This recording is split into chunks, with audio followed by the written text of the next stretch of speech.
Let's look at how Luke Kornet will impact the Spurs this season. And let's see who's going to be replacing De'Aaron Fox in the starting lineup come opening night.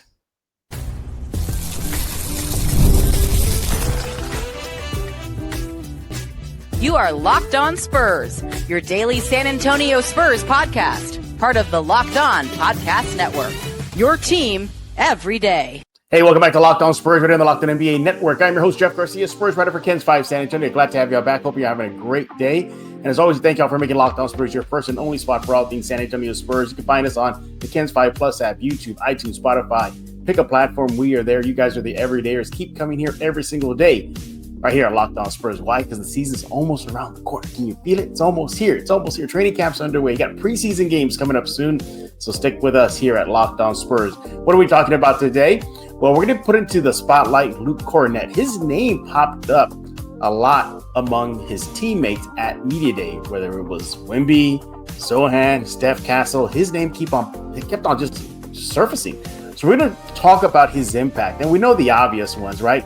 But what are other areas of Luke Kornet's impact that we possibly could see this coming season? And y'all know De'Aaron Fox will not be in the starting lineup. Especially won't be playing for the start of the regular season due to an injury, hamstring. So we're going to ask who will be starting in place of Fox until he gets back. Yeah, a lot to talk about here on Locked On Spurs. So I said, you know what? I got to bring in the big guns. Yeah, this show, we got Luke Kornet. Possible, temporary replacement for Fox. Who can I turn to? Let's bring in a friend that, should have been here a long time ago, and it feels like it's way overdue. Let's go and bring him on. He is Zach Montana with the Silver and Black Coffee Hour. Make sure to follow that show on X. You can see it on your screen there. Let me read it there. It's kind of abbreviated, but y'all can see it there on your screen. Zach, what's going on, buddy? What up, Jeff? Good to see you again. Second time this week. Yeah, exactly. Yeah, we met up at Media Day, and this is your second time here on Los, so we appreciate it. And yeah, it was just the off season. I was really scrambling for stuff at the last minute. When I bring in a UFC MMA fighter to talk Spurs, that should tell you a lot right there. That it was well into the off season, Zach. We dealt with the same thing on our end at Silver and Black Coffee Hour. It's you're kind of grinding and you're trying to looking for things to talk about, but it's the easy part is coming. You just got to watch basketball from here on out to talk it. So it's great. Yeah, exactly. Again, you want to follow the show on X. You see it on there on your screen, Silver and Black Coffee Hour. Him, former colleague of mine at Ken's 5, Tom Petrini. Basically, the whole crew there, they get you going when it comes to all things Silver and Black as well. So Zach will have his moment to brag about that show later on this episode of Locked On Spurs. Zach, let's go ahead and dive into it. As I said in the intro, Luke Kornet, his name kept on popping up among his teammates that sat at the table during Media Day. Steph Castle mentioned him. Wemby definitely mentioned him. Even spoke with me. Carter Bryant spoke highly about Luke Kornet. He seems to be a guy that a lot of his teammates are kind of looking at to be a key piece this upcoming season. Let's start off with the eye test before we get into some numbers, though. Zach, let's start with you. The eye test, what does it tell you about Kornet's possible impact this upcoming season? Well, I'll say the first thing, my eye test was I saw him in person for the first time up close on Monday, and the first thought in my head was, that is a massive human being. He's a big fella. I think he brings a lot to this team. Eye test-wise, it's just another big man that the Spurs didn't have last year. There were a lot of times in the season where they had issues getting rebounds. They had issues keeping people out of the paint, contesting in the paint without Wemby. The simple eye test is that you have a really maybe too good of a backup. He could start many teams in this league. The deal they got with him for 4 years, it's a Spurs play. He looks like a typical Spurs player. He talks like a typical Spurs player, and it seems like everyone around him realizes that as well. And he loves defense. Clearly, what a lot of things he talked about was the defense. So my early eye test is he's going to bring some defense, and he's a big old dude. Yeah, he definitely is that bruiser the Spurs needed next to Wemby, and also just overall needed not just for Wemby, but for other players on the floor. Again, Steph Castle, well, one thing his eye test told him was, hey, that's an easy lob threat right there. He brought that up. You were there with me at the practice facility. Also, too, it relieves some of the duties for a guy like Jeremy Sohan. We saw a lot of times last season where They were just undersized. Bassi was hurt. Collins got traded. You had Sohan go out there and play the 5 sometimes. I think that will help just other players just maybe play at their natural positions, especially for a guy like Sohan. Doesn't worry about battling with the bigs anymore now that, obviously they got Kelly Olynyk, but he'll put on a spotlight later. Nevertheless, I think just the overall ripple effect that Luke Kornet is going to have on defense and offense and among his teammates is just going to do wonders for this roster. Your thoughts? Of course. You bring a guy with championship pedigree, a guy who's been there, done that. Obviously wasn't the starter, but played minutes, meaningful minutes. And everyone you listen to talk about Luke Kornet, even from the Boston Celtics fans, they're disappointed that he's not on the team anymore for what he brings. So I think that's always a good indicator. I always like going to see what other teams' fans are talking about when they lose a player or they gain a player. And it's like, oh, wow, this sucks. We're missing out on and the fact they're talking about a backup center, that tells you the impact that was definitely seen. And I'm excited to see that on the court this season for the Spurs. Yeah, absolutely too there. And also another thing that my eye test tells me is this: I think he's going to be that type of guy that's going to be okay with the role that he's going to be given. Of course, he'll probably want to play starting alongside with Wemby. I believe he said that recently during practice. But nevertheless, whether it's a starting job or coming off that bench, he's going to freely accept whatever he has to do for this team. And I think right now, barring some sort of injury that, hopefully knock on wood doesn't happen, but barring something like that, I definitely see him backing up Wemby, not starting alongside of him, unless you think differently, Zach. No, of course. There'll be minutes will they play together, and I think they talked about it. Wemby talked about it. Luke's talked about it. We've talked about on our podcast how that could, come to fruition. But I think at the end of the day, if you have both those guys on the court, then for sure, that'll be. And I think he even mentioned it yesterday in a press conference. I forgot who asked him, but he said, "I played with Kristaps. I played with other big men before that are athletic. I understand how this operates, and I understand how, a stretch big, I can play alongside him." And I think we heard, to pivot, Ime Udoka was saying that he wants to run this crazy lineups with Steven Adams and Sengun and all these and Kevin Durant. Well, the Spurs can counter that. The Spurs can match head to head, and we saw OKC, put their two bigs 4 and 5 last year with Chet and Isaiah together on the floor. So this is the Spurs matching power with power. I think you can't you're not going to out finesse 2 big men down there. No. You need some weight. You need some guys that are going to battle. And I think Luke, and we haven't mentioned Kelly. It's a different conversation, but there's a reason why they bring those guys in. It makes sense because the NBA has gone to the spacing, but then there are times where you can find loopholes in other lineups where you can throw 2 bigs and have a guy who can shoot a 3 on the offensive end, and you can make it work.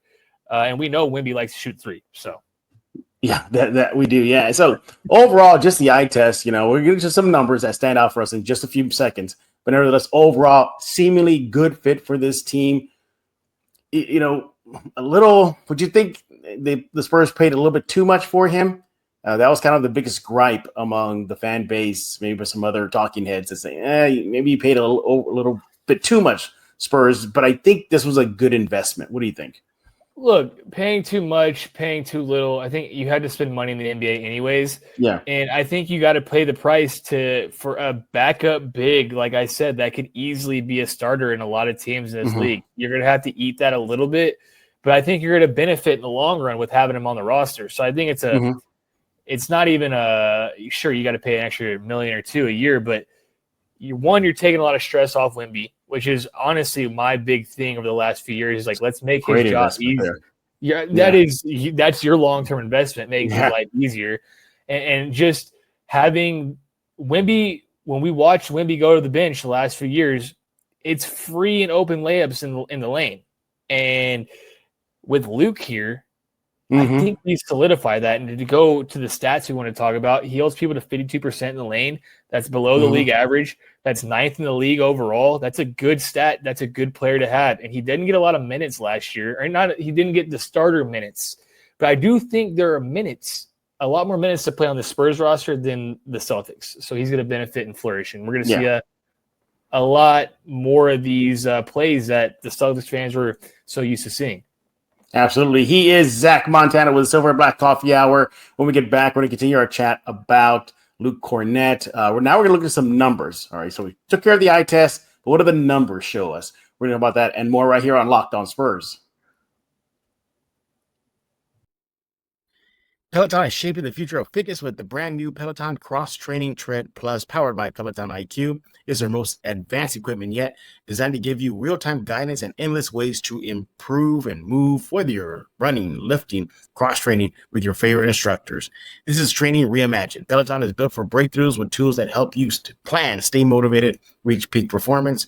You'll love how Peloton IQ system offers real-time strength coaching, tracks your reps, suggests the right weights, corrects your form, making every rep safer and smarter. Swivel Screen is a game changer. You can go from running on the Tread Plus to strength training without missing a beat. Personalized class recommendations keep you engaged. You get workouts ready to your vibe and energy level each week. So let yourself run, lift, flex, and push forward. Explore the new Peloton Cross Training Tread Plus today at onepeloton.com.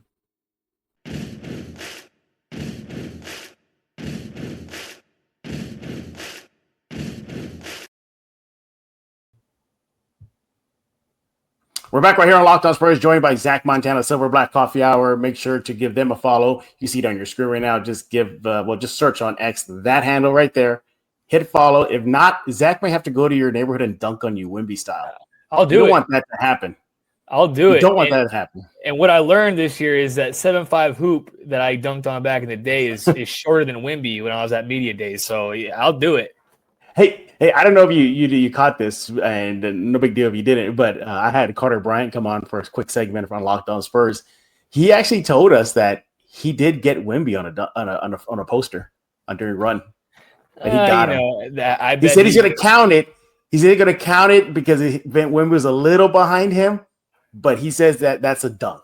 That's a dunk on Wemby. Look, I've seen Wemby block people way behind before, so I think if Wemby's in the paint, we'll count it as a poster on Wemby. Yeah, I think some players would say if he's on the bench, they'll take that as a poster. Speaking of big man, we're talking about Luke Kornet, putting him in focus. Why? Because during media day, his name kept on popping up among some of his teammates. From Steph Castle saying that's a legit lob threat right there. Sohan saying about just how big the dude is, and they got backup bigs now. And Wemby, obviously, he can't say enough about Luke Kornet bringing another big alongside him. So, and overall, Zach, if I refresh my memory, I think they all said that he was kind of impressive during practice runs into training camp. So, but outside of the eye test, let's look at some numbers. Zach, you started us off in the last segment. You threw out a number there.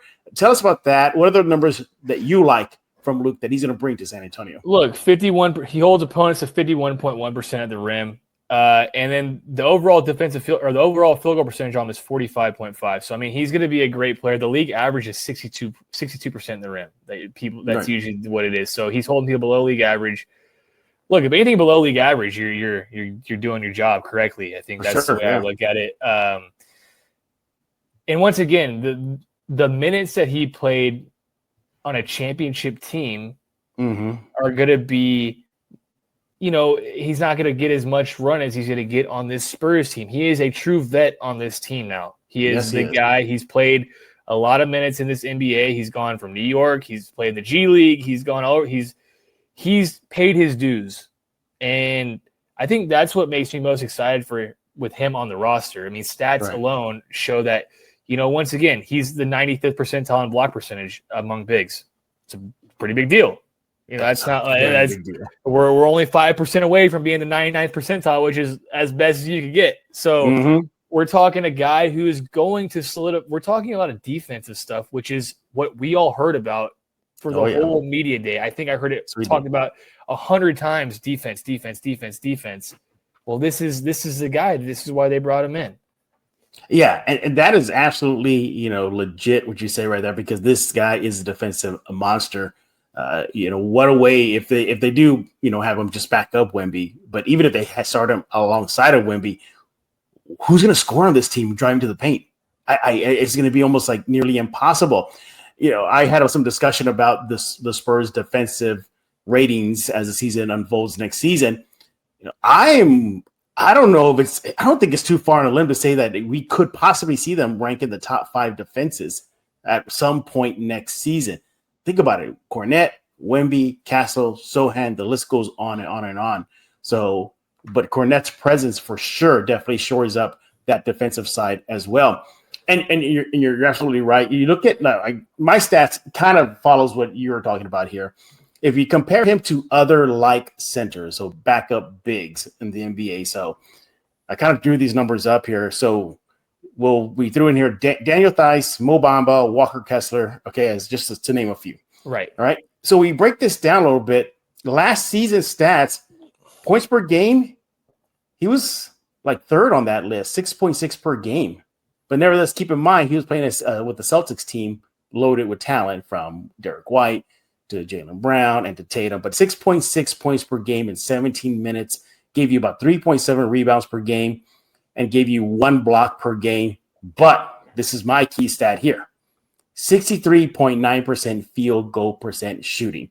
That was nearly the best among all other backup bigs at his position, only tied with Walker Kessler out in Utah. He's at 64%.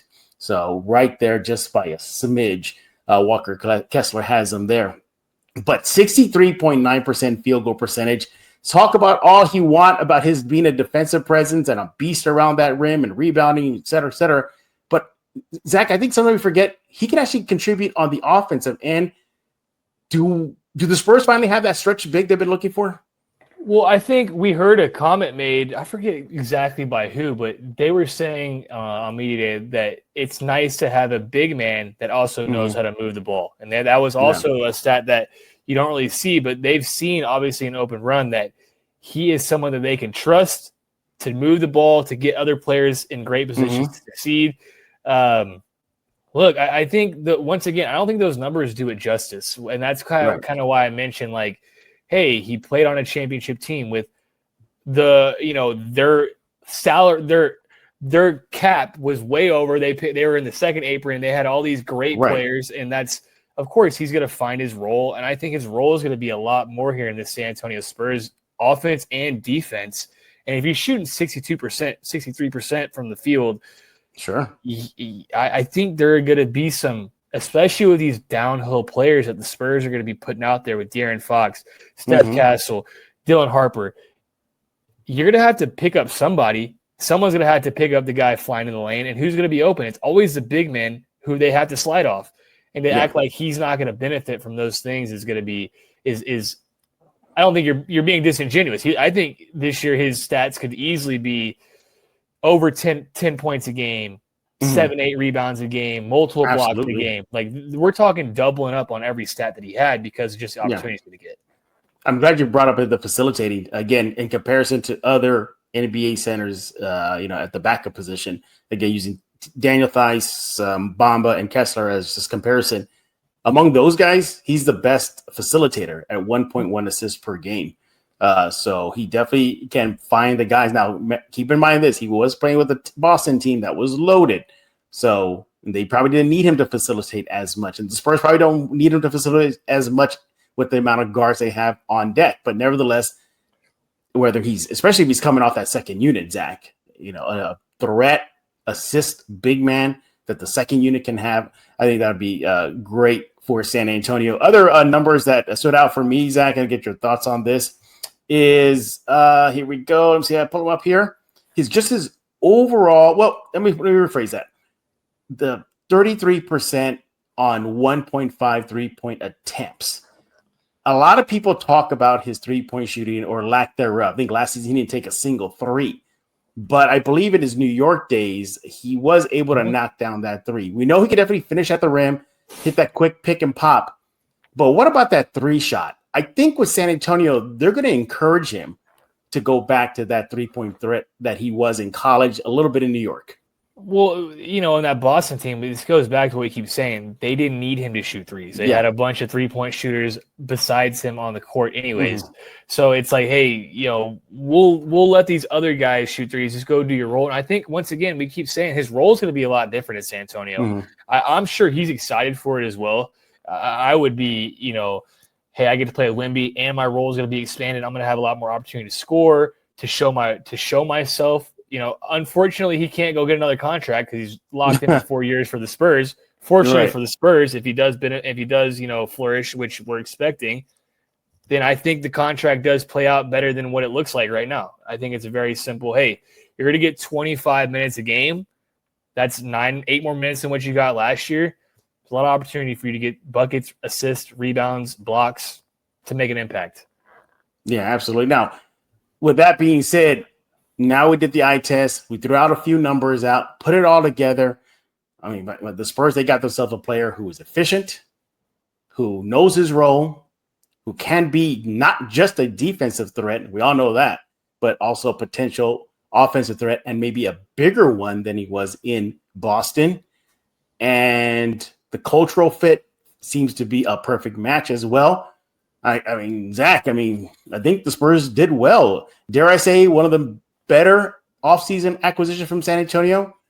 Yeah, I think maybe in the league, honestly. I think we'll talk about it 40 games in the season and be like, wow, Luke Kornet's averaging 12 a game and making Wemby's life so much easier. They can play Wemby at the 4 and have Wemby really space the floor out and put a lot of mismatches on Wemby. If they want to put a small guy on Wemby, then they can run a pick and roll with him and Luke Kornet. And then it's like, we got to switch the big out on Wemby. Then Luke's got a little guy on him. And there's just a lot of benefits that comes with if Wemby – and we know Wemby can play make. That's never been a thing with me. Wemby's passing is one of the better things he does. And he sees over it. He sees over everything. With him and Luke being 7'2" and 7'7", I'm saying Wemby's 7'7" there you go. At this point. There's a lot of opportunities for everyone to flourish in these with this opportunity that we have with Luke on this team. And I don't think we've even talked about the other big, with Kelly. And Kelly is also a ball handler and can play hoops. And I think that's what I'm excited for this season. Absolutely. By the way, I wanted to put this back on screen here, Zach. There, look at that. Oh, yeah. I hope he's clowning on Kawhi that play there. I think he did dunk on a Kawhi recently. I think he did. Yeah, he did.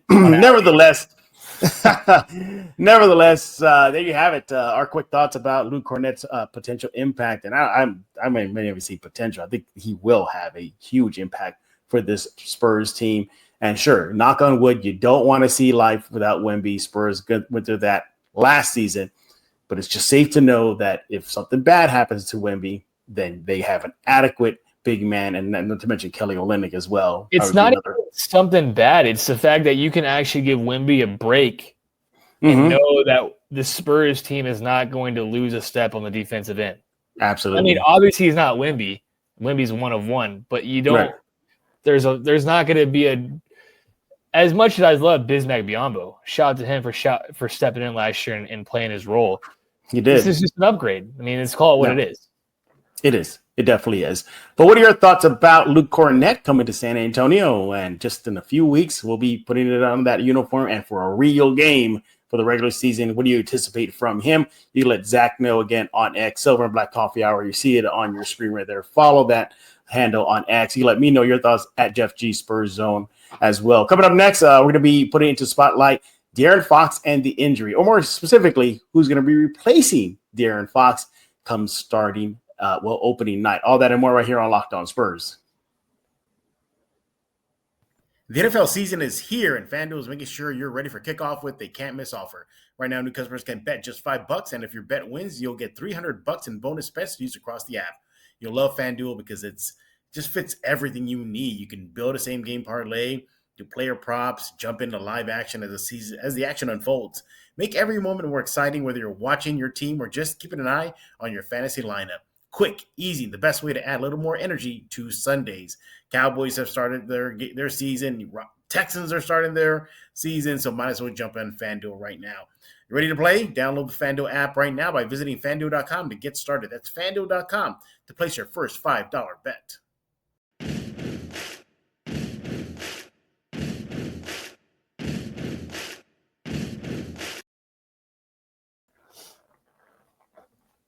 We're back right here on Locked On Spurs, joined by Zach Montana, the Silver and Black Coffee Hour. Make sure to follow them on X. See it on your screen. If you're watching on YouTube, it's right there, Silver Black Coffee Hour. Go check them out right now. Again, if you don't follow, Zach may have to cross you up and break some ankles and just humiliate you.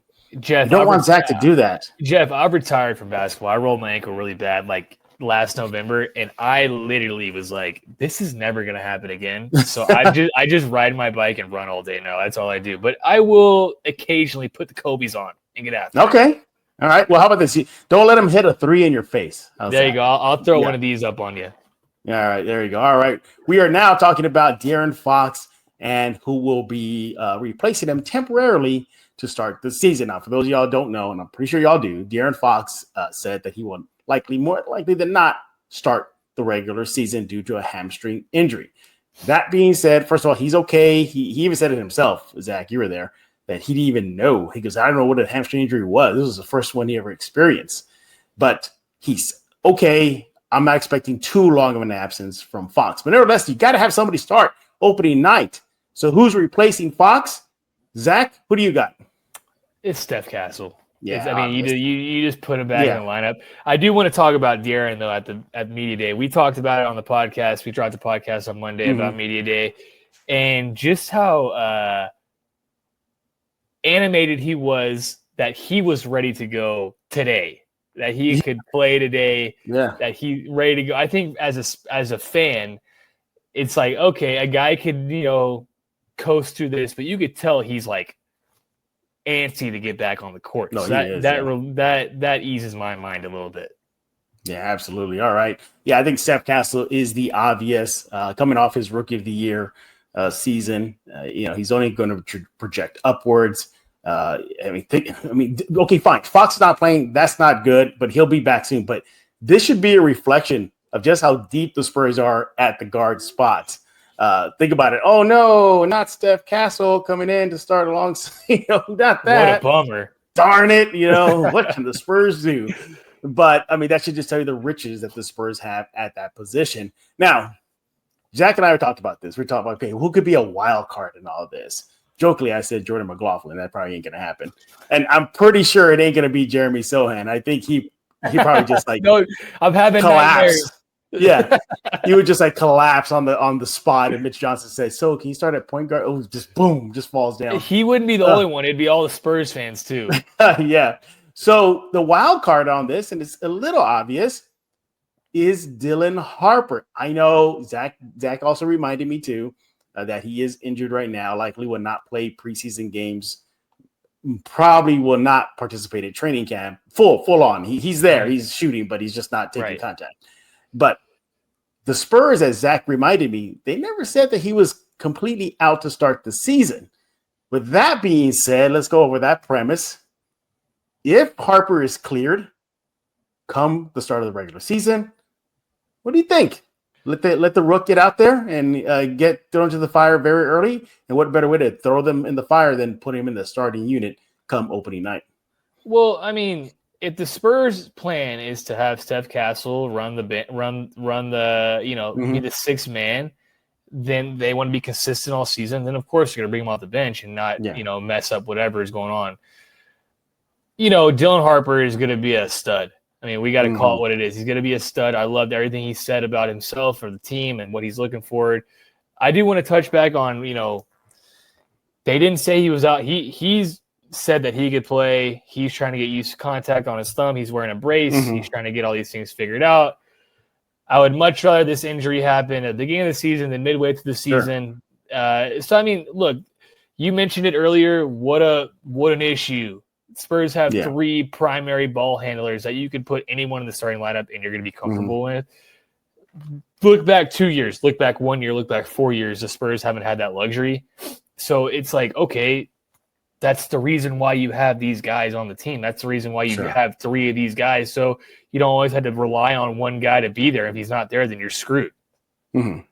Yeah, absolutely. Yeah. And it's a part of me wouldn't mind to see Harper get thrown to the fire, but Mitch Johnson has nothing to do with him being a legit title interim removed head coach. Even last season when he was still interim, what did he always say, Zach? We're not going to rush the process. You're not going to rush the process. I could definitely see them not rush the process or skip steps. And barring something catastrophic outside of that, I definitely will expect Harper if he's cleared to start, to play, I should say, right, for the regular season, coming off that bench. But again, yeah, like Zach's saying, riches. This team has riches at the guard position. So, before I let you go, Zach, now that we know if Fox will likely not play come opening night, who's your starting five on opening night? It's Steph, Dev. You could throw Harrison in there. You could throw Jeremy in there, and you got Wemby. Okay. I think that's your five. I do think there's some variation with it. If Jeremy's calf still isn't ready, then you throw Julian in there, and then you let Harrison run the four. I mean, there's a lot of variation if you want to space the floor out. It just depends on what Mitch wants to do. Once again, the last few years, the Spurs haven't had these, type of – this is a good problem to have. It's like, who's going to be a starter? We have so many good, talented players. Yeah. Last few years, like, we know who the starting five is, we know who the bench is, and we know who's not playing. I think anybody on this roster can get minutes. Yeah, I'm with you right there. Yeah, you're starting five without Fox. That's exactly who I got come opening night, which is just days away, everybody. Just right around the corner. I'm looking at the schedule here, and, they said Darren was going to – I heard Don Harris reported November 1st, so that would have him back Sunday, November 2nd against Phoenix in Arizona. I would be surprised. I mean, there is a game that Thursday against Miami. I'll be there. I hope he's back on that game. But look, they even said I think Darren is like you could tell there's been some banter back and forth with the medical staff and him and I just maybe in Sacramento he starts, but in San Antonio we don't do that. You're going to be 1,000% healthy. We're going to make sure twice again, and then you're going to play. If he gets dry skin, he's going to probably not play that night. Yeah, exactly. That's how overly protective the Spurs are. Hey, we've been kind of teasing it throughout the entire show. Silver and Black Coffee Hour. What is it about? Why should Spurs fans go check it out? Go ahead and brag about that. Silver and Black Coffee Hour, man. We're an Austin-based San Antonio Spurs podcast. Me, Tom Petrini, Aaron Blackerby, we do our thing. Shout out to those two guys. Those two guys put in a lot of work behind the scenes. We all kind of have our niche, and we all kind of do our own thing. But we come together and we make a great podcast once a week during the season on YouTube. We'll do our thing and we'll just chat basketball. We kind of just want to be we don't want to be too much clickbaity. We want to just kind of get good vibes and good content for the people and have a good spot to come and talk Spurs basketball. I know it can be toxic out there and we don't like toxicity. We want to keep it very chill and very bro Spurs talk.